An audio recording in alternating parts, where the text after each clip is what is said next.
Band CAMINO is the debut album from the Band CAMINO, who joins us here in San Francisco. Gentlemen, thank you so much for your time. Pete, thanks for having us, man. Yeah, I really appreciate it. You guys are back on the road. I've been asking this of bands lately. It must be so surreal to be back in front of people. How is the experience so far? Are you experiencing some trepidation, or is it just full on? We're back. I think we're 8 or 9 shows in now, so we're kind of like, it feels like we're back. If the first few are a roller coaster. I mean, getting to especially play the new album to our fans like multiple nights in a row. We did a couple little headline one-offs with the album release, but getting to just like play back-to-back consecutive shows like around the country, like we're in California right now, very far from Tennessee, so it's been a whirlwind, man. It's been amazing. It's been a long time coming for you guys. A long time coming. I mean, we've been a band for over 6 years now. It's like almost close to 7, yeah. Close to 7, so almost half of that was kind of just robbed from us getting to play. When you start a band, you don't have any fans. You don't have anything to kind of like give you that gratification. You're just like, in your bedroom or in your garage making music. So it was kind of took us back to that, just like, not getting to poke your head out and see kind of what's happening on the outside world, or kind of like tunnel vision. So kind of getting to poke our heads out and getting to see that, we still have fans. We have even more fans. We're playing the biggest tour we've ever played, and the album is translating live, and people are coming to the shows, and the energy in the rooms is insane. So, I mean, not bad for a couple of kids out of Memphis, Tennessee. Not too bad, not too shabby, right? Daphne Blue made a huge impression, and then it just started rolling after that with Try Hard and Farsighted, one of my favorite songs from you guys. And a lot of people, clung on to songs like Roses on the new album. What was the catalyst for that one? I think that obviously embodied a lot of people's feelings. The interesting thing about that song is, so me and Jeff wrote it with a good friend of ours in Nashville, Matt Hastings. And Jeff just comes over. This is the first time he had ever written with Matt. Me and Matt had wrote many times before, but Jeff just came over bubbling with this idea, just jumping around, just excited. And basically, Roses happened in probably, 2 hours? You walked outside on the deck and then came back inside. We had the track, you had the song. We just like... Something like that. It was quick, and I feel like, I don't know. But it was end of 2019, pandemic. before the pandemic hit. So we had it in the tank, and as, that 2020 year went by, and we were, writing a whole bunch of other songs and writing like most of the record was written in 2020, and some of the songs were from before. But I don't know, as that year went on, that song kind of meant more and more. And, Spencer, what was it like to be in the desert, to be holed up with these guys and just playing music and writing music and all those things? I think that, it was definitely stinky. No, it was cool. It felt a lot like a summer camp, like when you're a kid, except for you get to do your job while you're down there. And I don't know, when you're 15, 16 years old and you're like, oh man, I want to go away I just want to spend a month or 2 months or like a year in one spot and create something and like never leave. And I don't know, it's something that you dream of. So it was cool to sit down and... I mentioned this has been a long time coming, having been a band for so long. What was the 1 or 2 elements, characteristics that brought you guys together in terms of being friends and then also musicians? Was there a band, was there a certain album that really resonated with you three that was like, man, you're my guy? Yeah, I mean, I feel like, yes, the first record that ever brought me and Jeffrey together specifically, because we met in 2015 in college, and then we met Garrison a little later, but we all have a love for the 2013 1975 record, self-titled. That was a really big one. And then it was like around the time we were starting the band too. Yeah. And I think too, like we all kind of became friends. Me and Spencer became friends before we started. We were hanging out all the time and like showing each other music, specifically Spencer showing me a lot of music.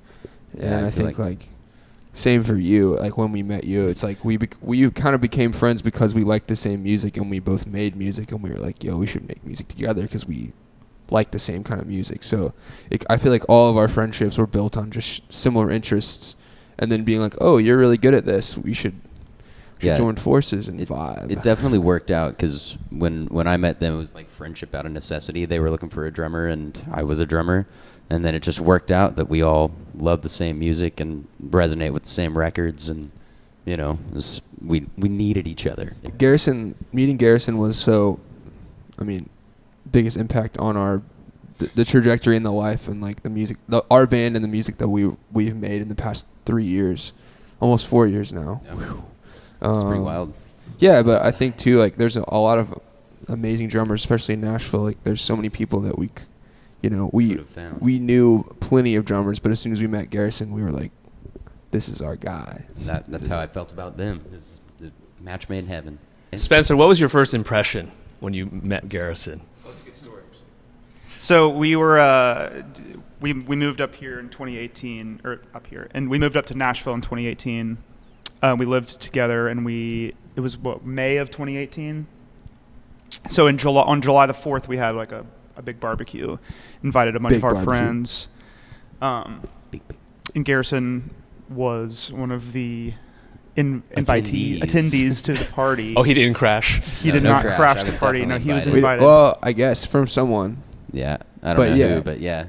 Yeah, you came through. But anyway, so yeah, we all had a couple of adult beverages, and later in the night we had like a basement set up, and there was a drum kit and a bass like rig and guitar rig and all that stuff, and we heard a couple of our friends start playing, and we're like, who's this on drums? Like, who is this guy that's like kind of shredding right now? Is he trying to like? So we walked downstairs, and it was Garrison.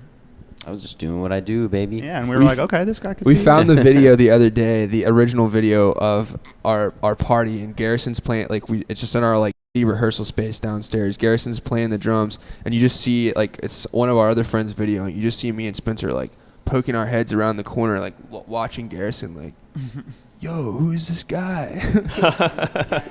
He was just jamming with a couple of our friends, and we were like, he just was like just getting it, looking like he was riding a. It was stallion into it's battle. It's the face that I hold near and dear. Every show. Like you're a great drummer, no doubt. I don't think that anybody's questioning that. But what really sold me personally was seeing your face while you're playing. I was like, okay, so this guy likes to like perform. Oh, Wow. He means it. You can see it in his eyes. He was auditioning without even knowing he was auditioning. Exactly. Oh, yeah. We pretty much knew immediately that it was quick.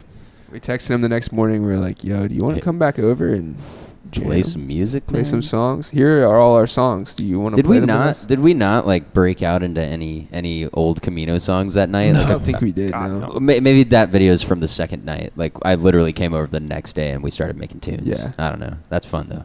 It's been a wild ride the last 4 years, watching all three of us, for that matter, get better at each of our individual things that we love doing and things that we have to work hard on every single day. It's a muscle. Truly, songwriting and being a musician is a muscle, and you have to work it every day in order to at least be okay at it. If not good, hopefully great someday. Absolutely. And with three guys that are just so talented in their own respect and multi-talented as yourself, right? How do you guys fight? How do you mediate and champion what you believe in? I think fight might be the wrong, I think that we used to fight a lot. I feel like not fight, but we used to like butt heads a lot. I mean, we still do. I think it's more like little fights now. Yeah. Like micro. Fights. I don't know. We've been together for so long. Micro disagreements. Yeah, we've been nice. together for so long. I think we've kind of not like fully figured out how to like work around, and we know each other so well that it's like we kind of know what's going to make the other person upset or what's going to the language. I think improving the language is a big thing. Yeah, and I think too, if one person is super passionate and super like, this song really means a lot to me, or this part really means a lot to me, a lot of the times we're like, all right, like, yeah, then let's do it. Like, and then there's other times where it's like, if I really want to do this thing and I feel like it's great, and everybody else is telling me, yo, that's probably not it. I think to be in a band, you have to be able to just listen to your friends and trust them and be like, okay, you guys are probably right. If everyone's telling me I'm wrong, I'm probably wrong. Yeah. And I think all of us kind of had that attitude of like, and then other times when, everyone might be like, I don't know, but we know you're really passionate about this. Mhm. Let's do it. And I think we kind of all have that understanding with each other. There's a lot of Because it's a lot of give and compromise. take. You're Yeah. not a solo artist. You can't just be like, this is what I'm doing. This is the songs I'm cutting. This is how it's going to be. It's my thing. It's my here we go. It's our and it's our Mhm. thing. And it does take a lot of communication and some give and take and some compromise. But that's what makes it the Band Camino. Mhm. So You can break it all the way down to parts too. When we were cutting Try Hard, none of us could agree on a snare drum pattern, so we were just like, Jameson, our manager, throws out the idea. He's like, "What if we did all 4 of them?" It's like, Try 'em sure. all. So we do that, and that's the part on Break Me, and it's just like that. Even down to the littlest details, it's all about what can we do as a unit, you know. I feel like you guys are a solid unit. You churn out some really great music. Congrats on this debut, man. Thank you. Thank Really you so looking much. forward to the live interpretation. I see online that it's just wild, so I'm looking forward to it. it's been fun. We're pumped. forward We're to it. stoked for tonight. Awesome. Well, appreciate your time. Great to meet you. Great to You meet as you. Great well. to meet you, Pete. Thanks for having It's us. the Band Camino, and you're watching B-Sides.